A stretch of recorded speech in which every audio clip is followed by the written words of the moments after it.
И така, тук сме вече пред стоматологията. Ето, при студентите сме.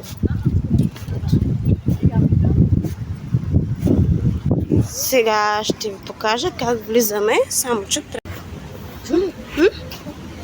Ма трябва да блекара няма сме. Добре, ето тук продължаваме и сме за 5 етаж ортодонт. Само секундичка. Извинявайте, ортодонтите на кой етаж бе? Не ви чувам. Да? Теодор.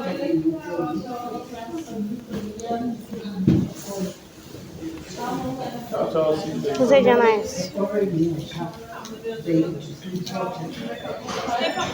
Да. Благодаря.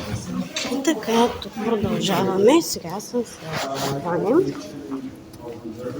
Теодорченцка, тук вече украсява телхата. Ето, тук са студентите. Може да дойдете да се запишете на регистратура. Безплатно правят дентални прегледи. Има и гардеробна, топличко е, тук се пълни вода. Не, че не знаете, ама аз, нали? Така, тук изче. Така, тук продължаваме. Ето го и асансьорчето. Па-бам! Теодорчо как се оглежда.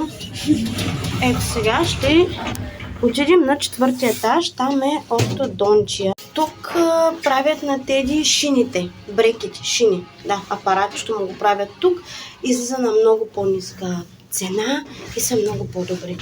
И тук се занимава докторът с него. Секунда. Ето тук сме вече на 4-ти етаж. И сега Теди ще чукне на вратата. Да, изпри дъвката. Хайде чукни. Пак ще чакаме. Ей тук на тия пейки.